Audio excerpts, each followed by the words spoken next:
Welcome everyone to our webinar, Freedom of the Press and the Public's Right to Know under the Montana Constitution.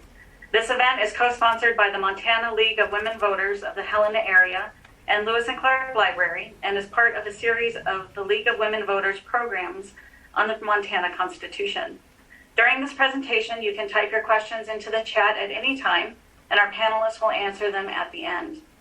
Now I have the pleasure to introduce our moderator, retired Montana Supreme Court Justice Jim Nelson, who served as a justice on the Montana Supreme Court from May 1993 until January 2013. He holds degrees in business and law. Jim, the floor is yours. Thank you, Suzanne. And thank all of you for joining us tonight on this very important webinar. We're going to be discussing some constitutional rights of free speech and press, and the right of participation, the right to know, and how that intersects with the right of privacy. And these rights are absolutely fundamental to our democracy. Without a free press, without the right to know, without the right of free speech and participation, democracy simply cannot survive. And we've got a blue ribbon panel to discuss these rights this evening. Martha Sheehy, who during her 35-year career in practicing law has represented media interests and private citizens in enforcing Montana's constitutional right to know in dozens of cases. And we have Daryl Ehrlich, who is the editor-in-chief of the online newspaper, the Daily Lebanon, probably one of the best in the state. He's formerly the editor of the Billings Gazette, which took top newspaper award 6 times in 7 years during his tenure. So with that, I'm going to turn the floor over to Martha Sheehy to discuss right to know and Freedom of Information Act requests and right to know in Montana law. Martha. Thanks, Justice Nelson. Before we go any further, I want to say thank you for including me in this panel and for your kind words. Daryl Ehrlich is one of my favorite people to practice law for, and Justice Nelson was always one of my favorite people to practice law before. So I really appreciate being a part of this panel with 2 of these men. I'm going to take you very quickly through the constitutional provisions that will be at the basis of our discussion today. There are 4 provisions that we'll be focusing on. The first is on your screen, Article 2, Section 7 of the Montana Constitution. You can read it there. It's the freedom of speech, freedom of expression, and freedom of the press provision. That's our Montana constitutional provision. It differs a little bit from the federal provision. The next is Section 8 of Article 2. This is the right of participation. And I think that this is the most underrated right that citizens in Montana have. The public has the right to expect governmental agencies to afford such reasonable opportunities for citizen participation in the operation of the agencies prior to the final decision as may be provided by law. That's the right to participation. The next is Article 2, Section 9. This is the right to know provision. No person shall be deprived of the right to examine documents or to observe the deliberations of all public bodies or agencies of state government and its subdivisions, except in cases in which the demand of individual privacy clearly exceeds the merits of public disclosure. And then finally, we have Article 2, Section 10. This is the right to privacy, which was already mentioned in the preceding section. The right of individual privacy is essential to the well-being of a free society and shall not be infringed without the showing of a compelling state interest. We'll be discussing how these 3, mostly the 3 constitutional provisions, 8, 9, and 10, flow into 2 statutes, one of which is the open meeting law and the other is the right to examine documents statute. But when you're looking at these statutes together, I always think of these 3 articles, Article 2, Section 8, 9, and 10, as a 3-legged stool. You have the right to participate, it's counterbalanced by the right to know, and counterbalanced by the individual right to privacy. That stool can only balance if all 3 legs are strong. And the way that our Constitution is set up those three rights are cross-referenced right within our constitutional document to establish that that balancing must take place. And before we get into all the different ways that this goes wrong, I want to emphasize that this balancing test is conducted by every public body at every meeting and every time that they're confronted with a request for documents. And 99% of the time, it works. It works really well. There's very little litigation arising out of these three provisions when compared to the number of times that governmental entities do the analysis of, does the individual's right to privacy exceed the public's right to know?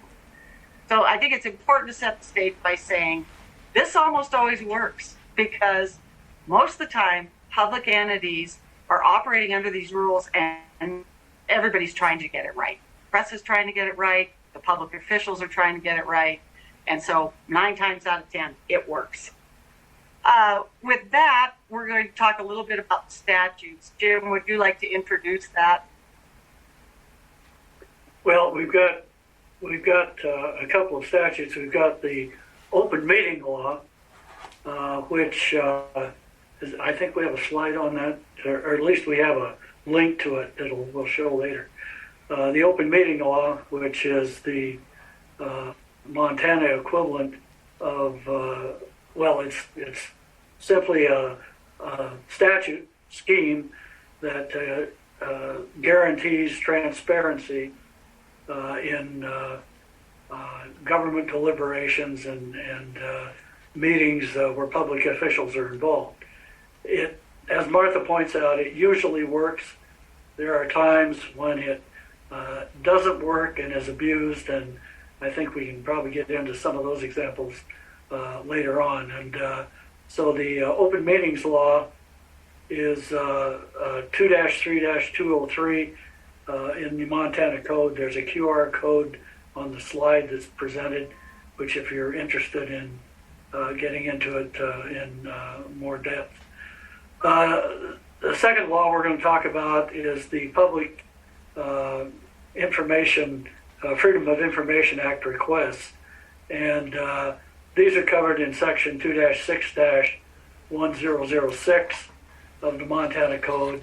Again, the slide shows a QR code where you can find more information about those.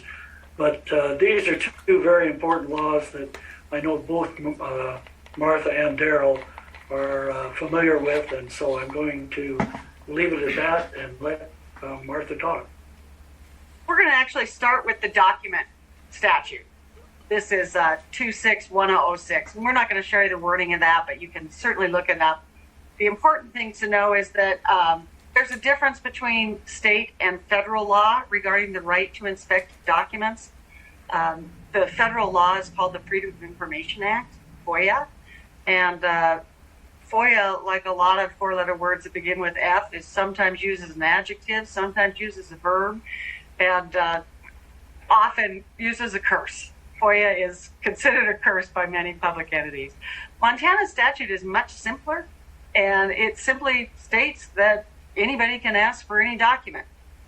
In 2015, the statute was amended to allow public agencies to charge fees for the documents that are not greater than the actual cost of producing them. And Daryl and I will both talk about how that provision has put a little hitch in our giddy up. The time frame for requests is open-ended under Montana's statute, and there are a lot of problems that we see frequently, which I'll throw it over to Daryl to ask. Daryl, what are the things you most see as blocked to public right to inspect documents? Well, thank you, Martha. First, I want to say how much I appreciate Justice Nelson, and I want to say that I've practiced, this is my hometown, home state, but I've practiced in 7 different states, and we are truly lucky in Montana, and I have been so lucky to have Martha as counsel, the best media lawyer that I've ever worked with in my 27-year career. Not only a tremendous lawyer, but a tremendous human being as well. So thank you. And she is the best at, one of the great things that, because I'm a journalist, I want to go and get everything. she was always great about saying, "Hey, maybe you should rethink this, or that's not the best tact." And that's the best thing an editor or a journalist can have, is a counsel who sometimes says you shouldn't do that. So we talked about it. Some people will say you should just FOIA documents, and as Martha said, it is a four-letter F word, but that just means that people want information, and sometimes they get very frustrated because, as Martha pointed out, there's federal laws which govern federal agencies, and then state laws which tend to govern state and local agencies. So sometimes people will try to request something under a federal statute and be frustrated that it's not, the local agency doesn't seem to want to respond. So there are problems, and Martha's right. Largely when we ask questions, especially when it's documents, we get them. There are some problems. One of them is, one of the first problems we encounter is timeliness. Now, Martha was always good at telling me, wow, if we're really good at this case and it moves quickly, we'll have the result within a year. That's by the time you get judges and get it briefed and all of that. And that's pretty quick. And if you've ever covered courts, sometimes a year is very quick. But for me, I have 365 news cycles in between those dates. And so news becomes relative, and its relevance decreases usually with time. So one of the things that Montana law says that can be frustrating is, unlike other states which give certain time parameters for public documents requests, Montana says reasonable. And that's one of those things that sounds very reasonable until you start getting in to the negotiation about what is reasonable. So for example, if I want one email or one document, it's probably reasonable to expect that would be turned over pretty quickly. If I'm asking for, say, 10,000 documents, what's reasonable for that? And that's going to be pretty subjective. So that's one of the things that's being discussed right now.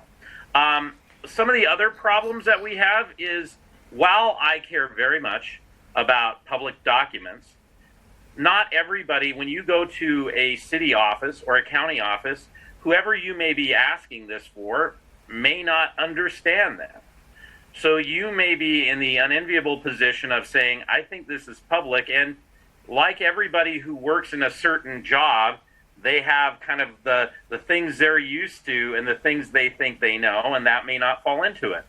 There's also something that is happening, and it's kind of, I wish it sounds like an old 60s album, but new trends in lawmaking, in which on the federal level and sometimes on the state level, they've been, legislators or Congress has been adopting personal liability in information release, because we know what's happening with data breaches, and we know about HIPAA. You've heard about that. That's health insurance and health information, right?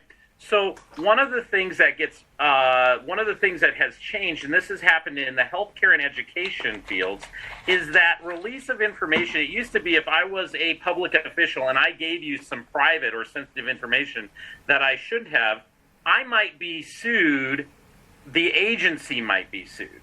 Now, there is some personal liability creeping into the law that says not only would that agency be responsible, but so would the individual. So I, as just a line average worker, not the head of a department or an agency, but I could be sued. So this has changed part of the calculus of releasing public information. And I speak at some of these gatherings or organizations sometimes that are training public information officers.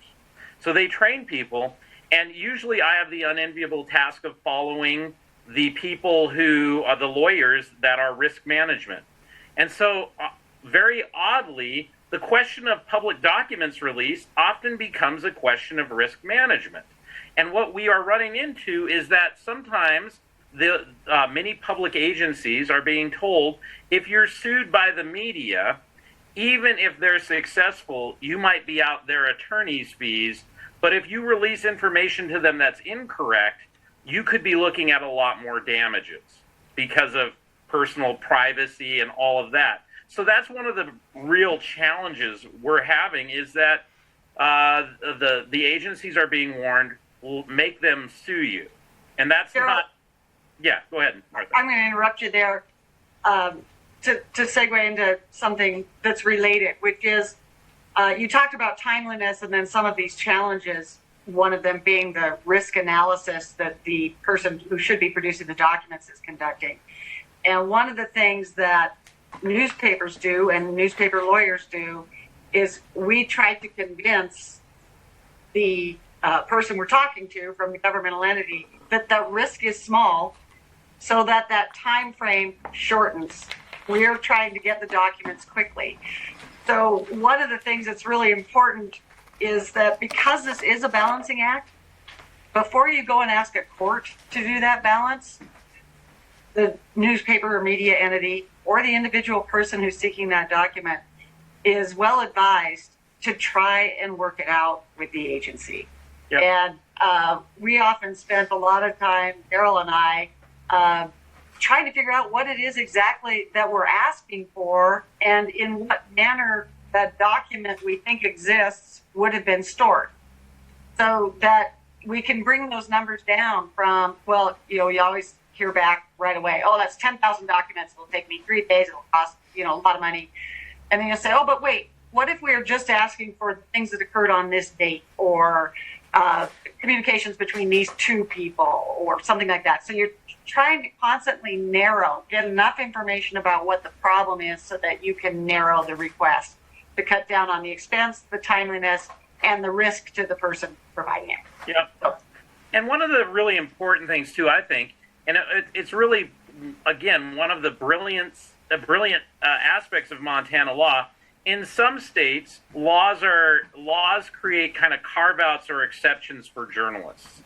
What's really great about Montana is Montana journalists have nothing special at their disposal other than they use this. They kind of use these laws often, but you as the public are just as much entitled to the same information as we are. The law doesn't create a special class of journalists.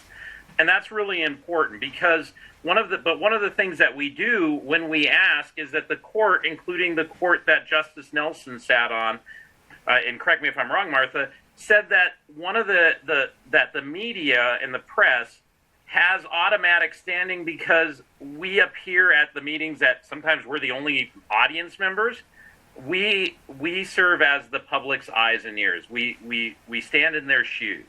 And so a lot of times people think that the nosy, pesky press is just being really demanding and kind of intrusive. But really what we're doing is we're just standing in the shoes of the public saying, we want to know that. So one of the things that we are often confronted with is if we get a no, we try to negotiate. And if we still get a no, one of the things that we have to, sometimes the challenge is figuring out what record you want and where it's kept. Because one of the things that you have to ask is the proper custodian of the record. And so you have to figure out what record you're kind of seeking and who has it. And sometimes that's a little difficult because the information you're seeking, you may not know in what form or format it exists, if it does. So sometimes that's a challenge. But oftentimes when we are told no, we have to get usually it in writing. And a lot of times my practice is I request them to tell me where in state law they are allowed to withhold a record. And there are some records that are interesting. Montana is one of 6 states that doesn't have police reports are not public documents. They're under confidential criminal justice data. That's different than in a lot of states. I started my career in Fargo as a cops and courts reporter, and every morning we got a stack of police reports to go through. That's different here. Now, there's some ways around that, but you have to know what is in, but most things are public documents. And when they tell us no, we have a couple of different decisions to make. And those decisions are, we can get one of 3 requests. Yes, here's the document. Now, the hiccup or the wrinkle with that is I have 2 documents that I'm looking at right now that are requests that the state has said we'll look at it, and they're more than a year old. So this presents a problem. I may get those returned, In fact, I have friends who I have one friend who waited 10 years for a FOIA at the federal level. So it's not just the state, it's federal. So you can imagine after 10 years how relevant that news will be, right? They fulfilled it, but did they? So we have to decide, what are we going to do with that? Are we going to accept it? Do we sue them because they're not moving fast enough? That's a difficult thing to do. And then, secondly, they can say no. And if they say no, we have not a lot of great options, which is if we say no and walk away, we have taught them and we have set the precedent that we're not going to fight, which could be used in future lawsuits against us when they said, well, you accepted no here, but why didn't you accept no there? Secondly, when we're told no, we have to say, okay, well, we might have to sue. And from a practical standpoint, and I love the lawyers that I'm presenting with, but we have to, we routinely, if we are going to wage a lawsuit, we put $10,000 in the kitty for legal fees. That's what we just assume. That's okay for a news organization, but if you're just a member of the public, you probably don't have an extra $10,000 to burn. So that's a problem. Let me ask a question if I could, Carl. You get a no.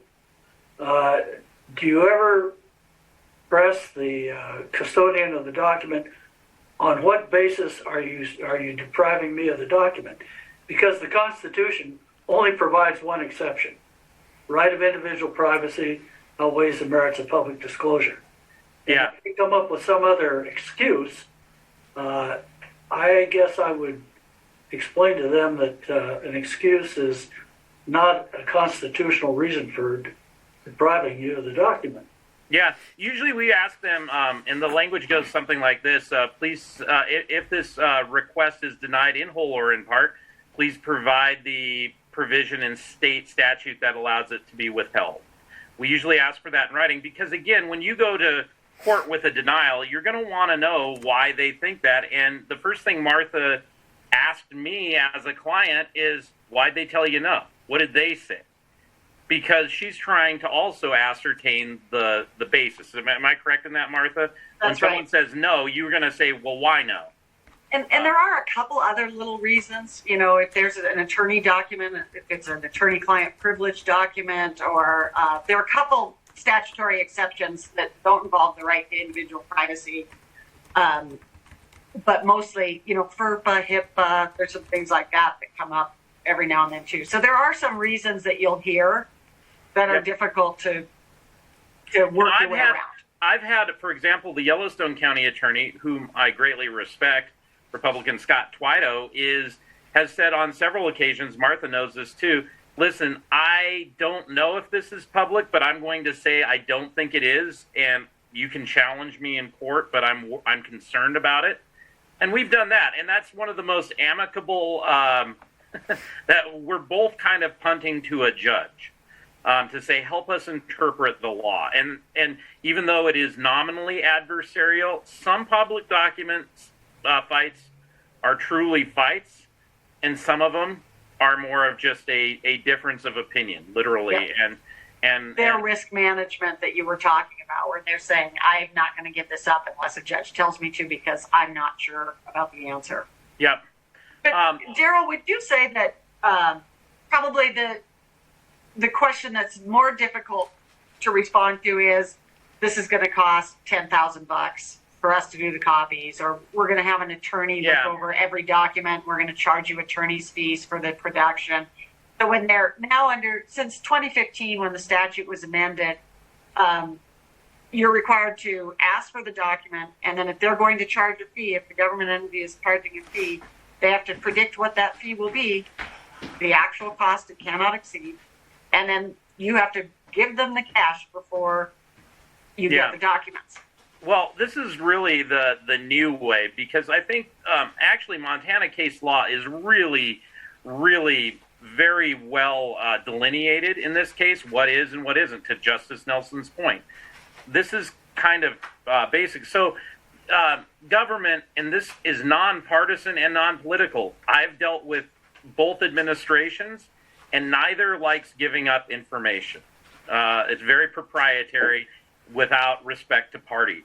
But one of the things that's happening right now is when they adopted a schedule of fees, they understood that to be, and I disagree. I'm gonna disclose my bias. I think that the legislature bought the argument and wrote the law saying, hey, this is above and beyond what we would normally do, so we're going to have fees for this. For example, copier, toner, but they also expanded it to staff time, which is a little bit tricky, because I think a reasonable question can be, isn't that what the government isn't that what they're employed to do, to serve the public? And if we're not journalists, we're the public, how do we have to then pay in addition? But that's what the law says, is that, for example, if we ask for information that has to be collected or collated or compiled into a special document.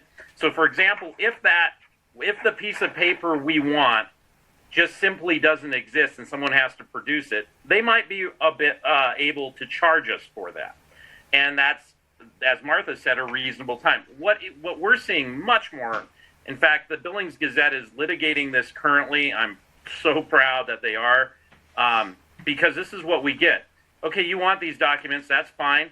They don't dispute they're public, but they're worried about privacy and the information contained, and they'll say, we would be happy to give this to you, but we need to have one of our attorneys look at it to make sure that we redact any personal or private information. And, you're asking for hundreds of documents, and, our attorneys that will do this charge $250 an hour. So we need 10,000. The last document request that I knew that they were litigating, which was, I believe, against the Public Service Commission, the PSC requested $31,000 before they would start the process. Now, that is being challenged as unreasonable, and I think that a lot of people in the press and the media believe that if the agency has concerns about privacy, that's why the government has lawyers, and it should be incumbent upon them. We shouldn't have to pay to have a government attorney review it in addition. Well, are these government attorneys, or are these attorneys they hire from outside the government? I'm kind of guessing that most government attorneys are going to be shocked to know that they're making $250 an hour. It depends on which request. A lot of times they like shipping it out to someone who charges more on the hourly.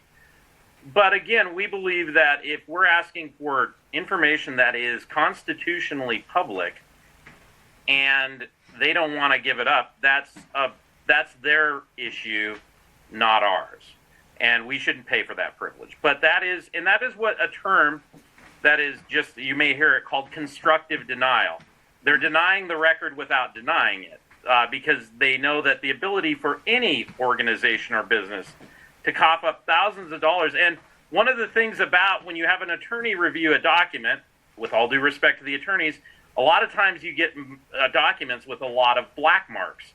So what they're asking us to do is pay money, sometimes a lot of money, with no guarantee that the information that we would get is either A, usable, or B, complete, or C, it even exists. Because a lot of times when we ask for public documents, we're asking for them because we don't know the answer. So if we don't know, and now we're paying to get information, this can be a real problem. And so that is the new trend we're seeing. And that's not something that's only happening in Montana. That's happening in a lot of places. But Montana is, I predict that this will make its way to the Supreme Court, and that they'll have to figure it out.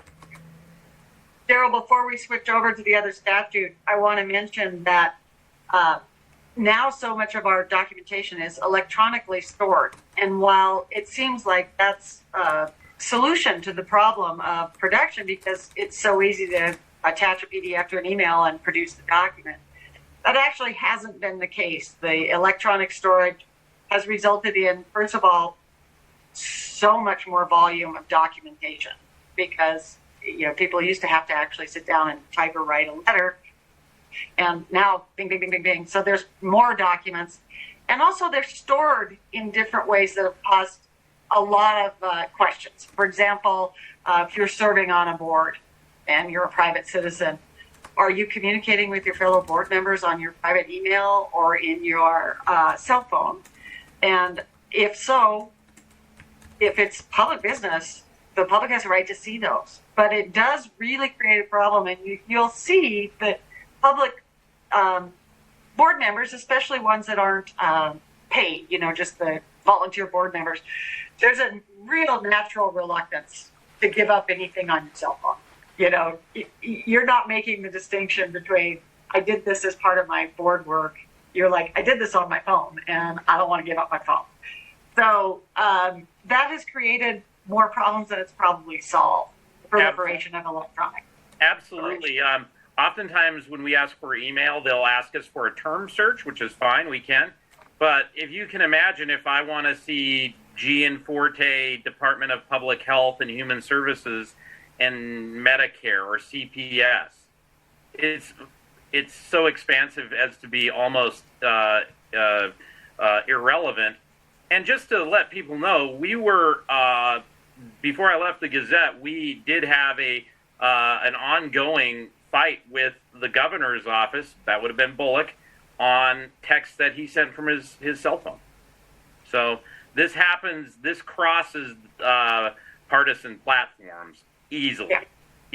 So that is and again, we have to decide, are we going to say we can't afford it and walk away, or are we going to fight it? There are remedies for media who sue successfully. They are out attorney's fees, but they're discretionary, I believe. And that means the judge has to also agree that they should have turned him over in the first place, or else if we get the information, we could still be on the hook for our own attorneys, which can be costly. Tell you what, Daryl's cat just gave a big yawn. So she does that a lot when I'm talking. Why don't we talk about the open meetings law? So the open meeting law flows through from Article 2, Section 8 and 9, the right to participate and the right to know. So as a member of the public, you have a right to attend any meeting except a few tiny exceptions. There's exceptions for pending litigation unless the litigation is between two public entities. Exception for personnel matters. For example, the school board can close its meetings when it's discussing personnel. Contract negotiations in some situations can be closed. Those are the general exceptions. But for a great majority of time, when a public body is meeting, that public body must meet in public. So what is an open meeting? The Montana Supreme Court has tinkered around with that over the years and looked at those constitutional provisions and weighed them against each other many times. And basically it kind of boils down to three really important things. A meeting is open only if the public knows that the meeting is going on. So there has to be some notice that the body is meeting. The notice requirement flows from that. It can't be open if nobody knows what's happening. Secondly, the public has to have a reasonable opportunity to participate in that meeting. That leads to public comment sessions at pretty much every meeting, from a ditch board to meetings of the Montana Board of Regents, from the most formal to the least formal meetings. And third, the public has access to the same information as the governmental entity. One of my favorite cases of the Montana Supreme Court is called Bryan versus School District 2. And that is a case that really brought great focus to the right of participation. And the thing I love about it, while I appreciate that journalists are out there standing in our shoes at opening meetings and finding documents, the plaintiff in this case was a mom who wanted to comment on the potential closure of a school in Billings, Montana. And she went to the meeting. First, the closure issue was delegated to a subcommittee of the school board. So that brought up a really important open meeting facet, which is, if the body that's making the decision delegates that duty, then the delegated body, the committee, the subcommittee, must also comply with the open meeting law. You can't get out of the open meeting requirements and the deliberating in public by delegating the duty, even to a single individual. You delegate, as Billings has, to a superintendent of public schools to make a decision. The superintendent still must meet in the open and take public comment. So Barb Bryan, in this case, went to the public meeting that was delegated to this subcommittee. She tried to comment and found out afterwards that the school board committee, the subcommittee, had information. They had these spreadsheets that they were working off of that Ms. Bryan didn't have. And in a really important decision, the Montana Supreme Court said the right to participate is meaningless if you are not in possession of the information that the public body is deliberating over. So if the public body has facts and figures and you're up there making your argument as a member of the public, the Montana Supreme Court called that a paper tiger, because there's no teeth. There's nothing meaningful about that comment. It's just somebody talking without the information and the ability to rebut the information that is before the committee. So those are the three basic ideas about open meeting: that the public has to know the meeting is happening, the public has to have a reasonable opportunity to participate, and they have to have the same information available to them as the public body. Let me ask two questions, Martha and Daryl. The open meeting laws can be abused, though, and one recent Supreme Court case that y'all lost was the one where the legislature has a couple of sequential non-quorum meetings and gets their act together, and then the decision's already been made, but they don't have to have an open meeting because it's not a quorum technically. And then the other one that I ran into talking with a journalist, that she would go to a commissioners meeting and the commissioners wouldn't deliberate anything. They'd sit around and text each other. So how does the open meeting law figure into those? Regrettably, I can't remember which entity sued on that, but I agree with you, Justice Nelson. I didn't agree with that decision. I respect it, but I didn't agree with it. And public bodies will, I think that one of the reasons that the open meeting law is circumvented by public entities is that public officials don't want to look stupid in public.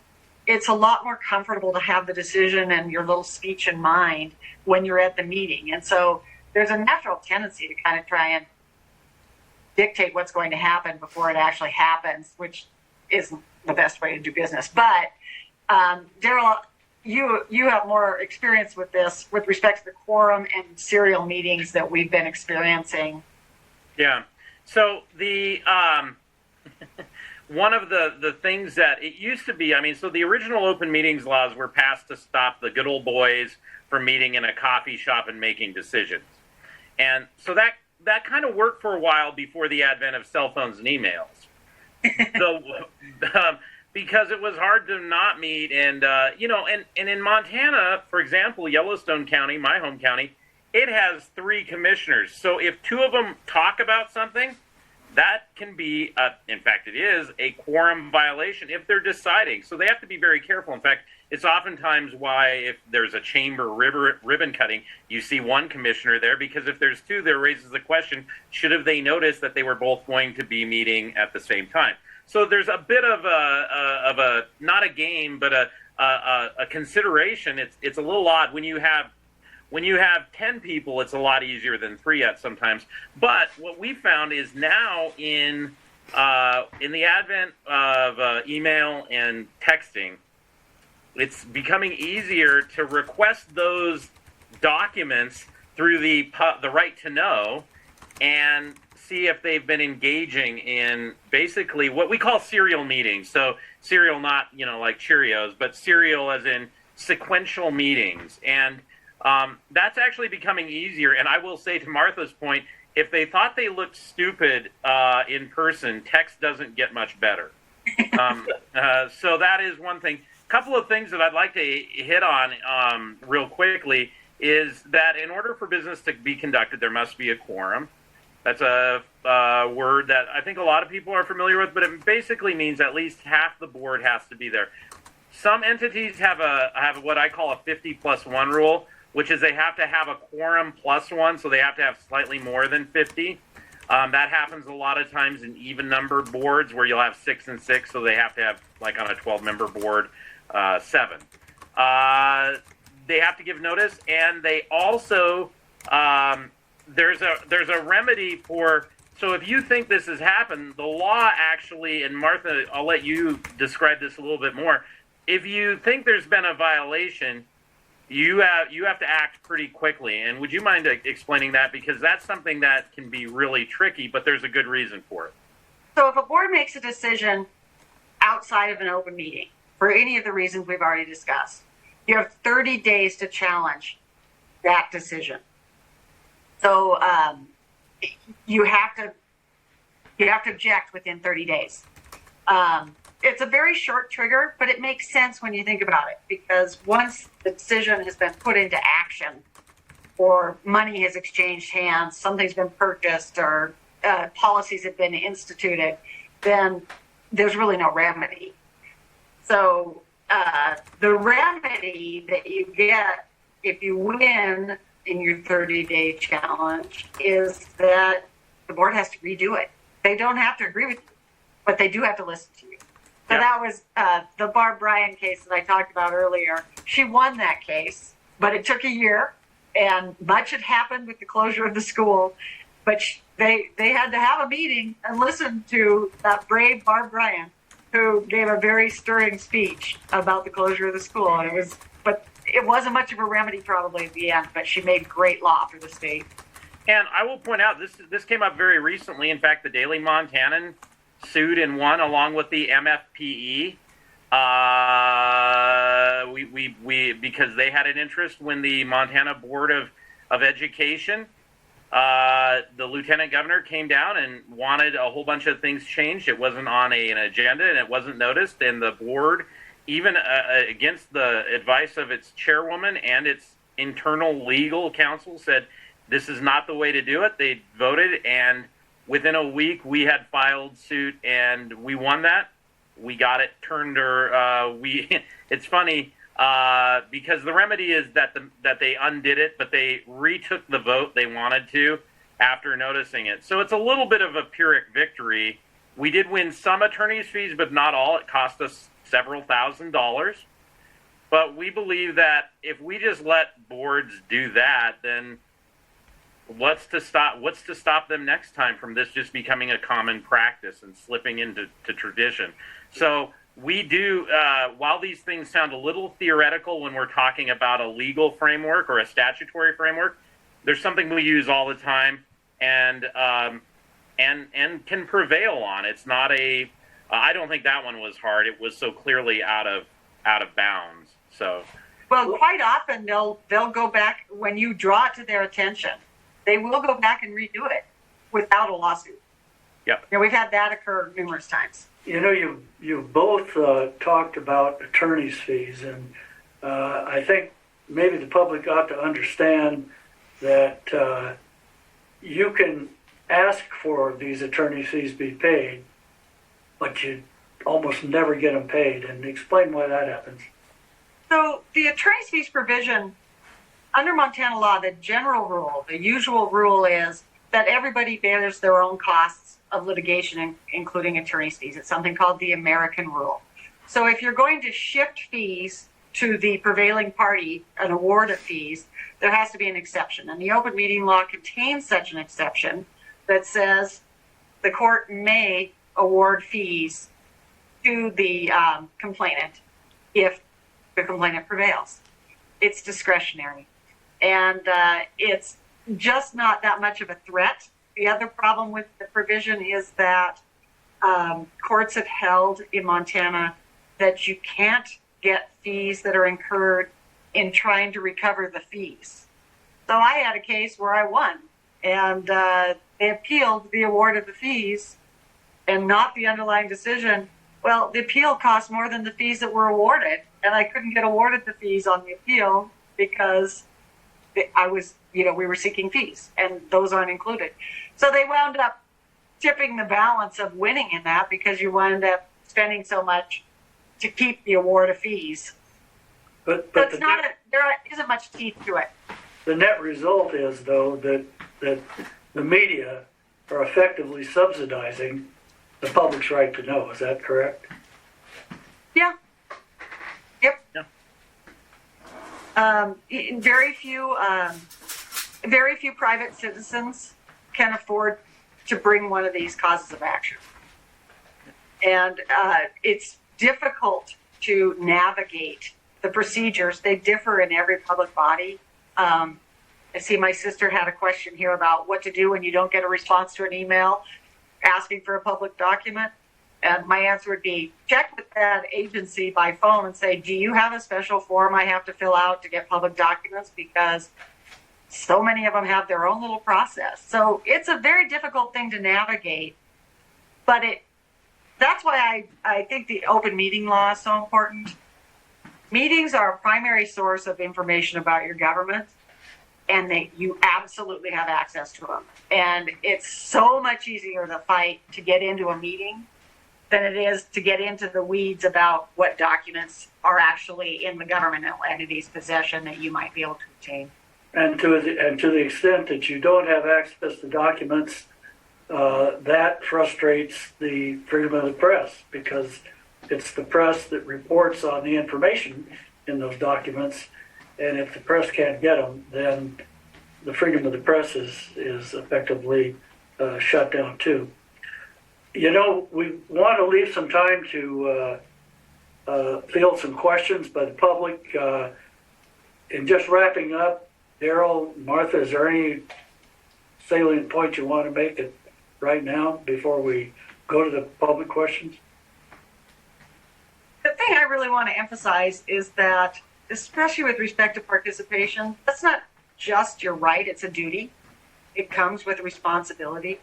We all have the opportunity to go and observe our public bodies. And boy, your Constitution is so much more specific about that in the state of Montana than in any other state I know of, and in the federal system. So that is a right you have, and it's also, I think, duty. I would just say very quickly, and I love the questions.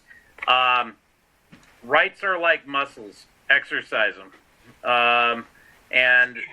Exercise, ask questions, ask for documents, practice democracy. I found that, like most journalists, we know who to go to at times, and we didn't learn that. We didn't come out of college knowing that. We have to learn that. So learn democracy. And when it frustrates you, challenge. It's uncomfortable, but maybe I just like the fight too. I wouldn't deny that. Okay. Thank you both. Suzanne, have you got the questions to field? I do. Well, thank you both so much. This was just fantastic. It's really exciting. Let's see, we have, almost 10 questions, and they're all beautifully written. So here's the first one. Can local legislative bodies set fees at a reasonable level so that the high fees aren't a barrier to getting public information? So the statute requires each entity to set reasonable fees or to set a process in place. And I think there could probably be a default to a legislative system, but it's not the way it works right now. All right, here's the next one. I wholeheartedly agree that requiring payment for public documents from journalists or any member of the public is so wrong. I'm a legislator and former government PIO who voted no on that terrible bill to require payment. What are you doing as organizations to undo that terrible bill? Can we bring a bill to repeal the payment requirements?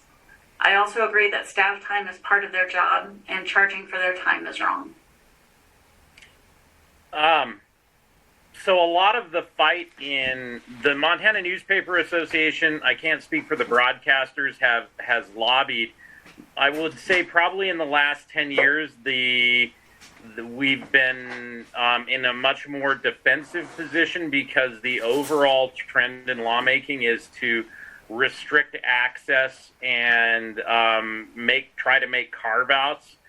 I think we would be willing to do that. We need to find sponsors. And one of the challenges with legislators is that they hear from the departments that we're short-staffed, we don't have enough time in the day.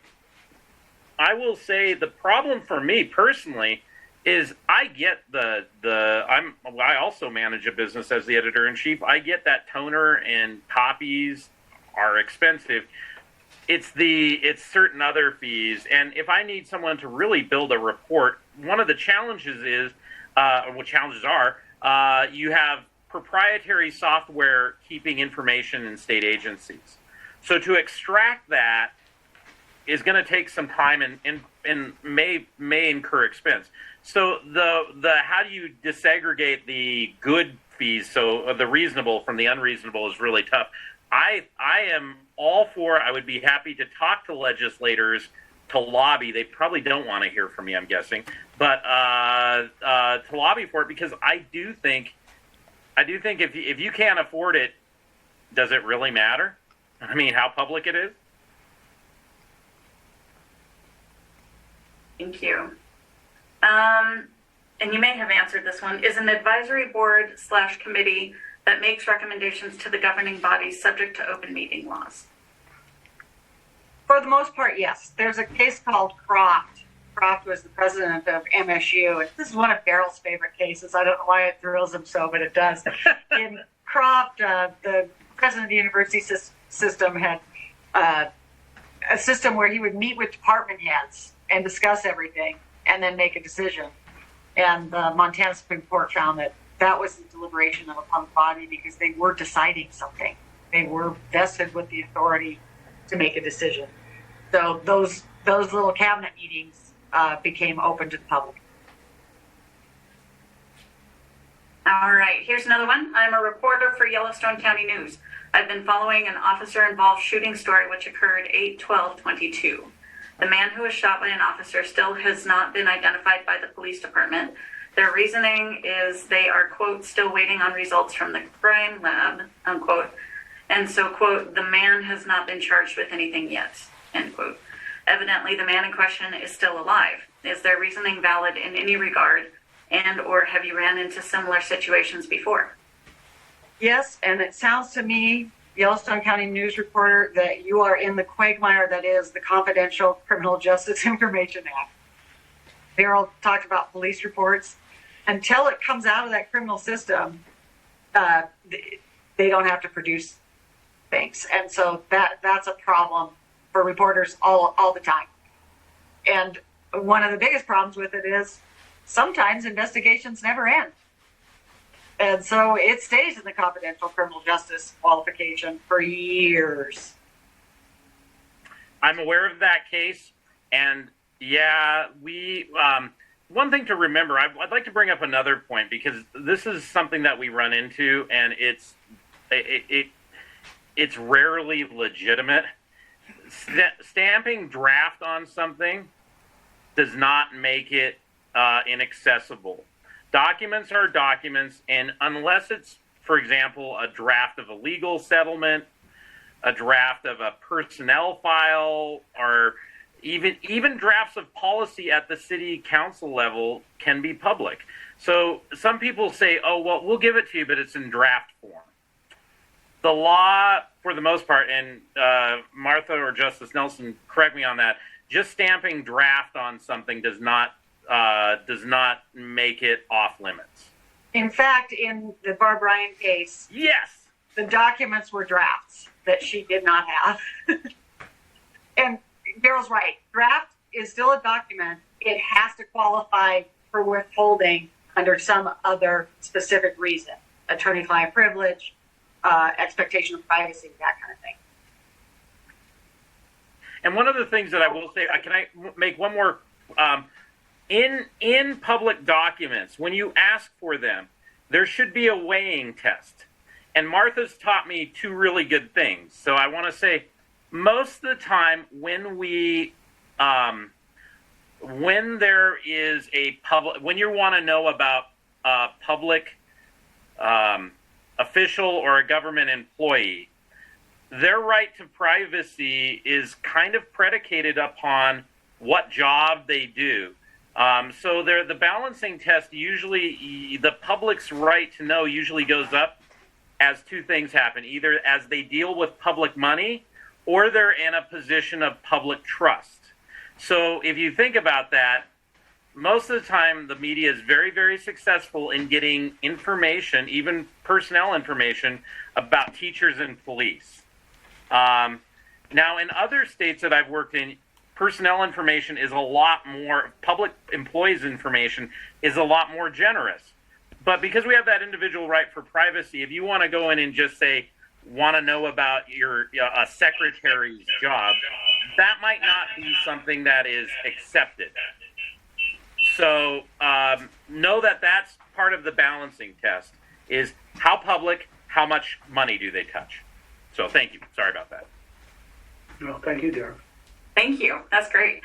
There's a couple comments about SB 232, which would set timelines on records requests. What draft legislation other than that are you aware of that may affect the public's right to know, or can you comment on SB 232? I've read it once, so that doesn't make me an expert. I've been in states where they have that. For example, Utah, when I was there, had a 7-day and then a 5-day, what they call expedited for news media. So public got 7 days, we got 5. I've got real mixed feelings about that because what constitutes a response? For example, saying we've received your request can constitute as a response. It doesn't fulfill the records request, but and the other thing that happens is if you wanted, and I always use the one sheet of paper that you know they have because you can see it on their desk. Sometimes if they're not feeling particularly generous, they say, okay, we'll get it to you. The law says we have 7 days. And then you get into, is this business days or working days? And does that count holidays or weekends, right? So I've got mixed, I would like responses, and I need to read that bill further, but I've got mixed feelings because I think both can be abused. Justice Nelson has always said the public's right to know is self-executing. That means it doesn't, and forgive me if I'm misquoting you, Justice, but No, you're not. it's there. You don't need a reason. You have a reason just by right of states or being a state resident. So, And the court has held that the right to know does not require implementing statutes either. That's one of the things that makes it a direct action statute. You can just sue right on the constitutional right. All right, it looks like we have time for one more question. Are staff or work group meetings of only executive branch personnel subject to open meeting laws, or would it require the presence of a member of the legislative branch to be subject to the law? I would figure out how close that group looks like the group in Croft. You look at what authority they have in the decision-making function of that branch. So it doesn't necessarily require somebody from another branch or a deliberative body. If they're making a decision, for example, say on the budget, what budget they're going to present to the executive branch to the legislature, and they had some authority for that, you'd have a good argument that that should be subject to the open meeting law. All right, well, thank you very much for the Q&A. We had a couple other statements that we weren't able to share tonight, but I did want to hand it over to Justice Nelson for some closing. Just a reminder that this will be on the library's YouTube channel, so it's Lewis and Clark Library on YouTube, and we'll have it up there within the next few days. So thank you all very much. I'll hand it over to Justice Nelson. Thank you, and I want to thank both Martha and Darrell for their discussions tonight. It's been very elucidating, and I think the public has learned a lot about these statutes and constitutional provisions that they didn't know before. And thank you, Susan, for all of your technical help. These things just don't go off unless you've got good people back there running the show and pulling the strings. Martha and Daryl have both made the point that democracy is not a spectator sport. If you value your constitutional rights, if you value your democracy, you gotta stand up and fight for them. And as of late, I think you've got to fight pretty hard. What specifically can you do? For one thing, know your legislators. Know who they are, know what their positions are, and don't be afraid to email them, call them up, be the squeaky wheel that gets the grease, pin them down, get answers. Don't stand for public, the politicians answer, I ask question A, you answer question D. Don't settle for that. You want specific answers, pin them down, know your legislature. They work for you. They work for you. And expect them to serve you as a member of the public. Tell them what you think. Again, don't be afraid to do that. Support your local media, and very often that requires some measure of financial support. These lawsuits cost a lot of money, but that's just one phase of what it costs to run a newspaper anymore, and I'm sure Daryl could tell you more about that than I ever could. But support your local media. Stand up for the press. Stand up for a free press. Write letters to the editor. The newspapers are more than happy to publish your letter. They have a few rules, not difficult ones. They have a few word limits, and you can't be vile and defamatory and that sort of thing. They won't publish poetry, by the way. But write letters to the editor. And you get those in the paper. People read the papers. People read what you have to say. Well, I know Mary Jones. She's my neighbor. I know John Smith. I've heard him speak at meetings. So do those things. Know your legislators. Understand their positions. Tell them what you think. Support your local media. Write letters to the editors. And go to public meetings. Go to these legislative hearings. Stand up. Say your piece. If you're against the bill, get on the list of opposition. If you're for the bill, by all means support it. But get up and say your piece. Democracy is not a spectator sport, and if you're going to sit in the stands and do nothing, we're going to lose it. And again, thank you all for participating in this very important webinar. I'd like to thank the League of Women Voters of the Helen area and the Lewis Clark Library. I'll tell you, these two organizations have done a tremendous public service over the last year or so. They've put on a number of webinars, and they're focusing on the Constitution. And we've got, I know, some more in the works now anyway. So thank you all. Thank you, Suzanne, Daryl, Martha. Thank you. Thank you.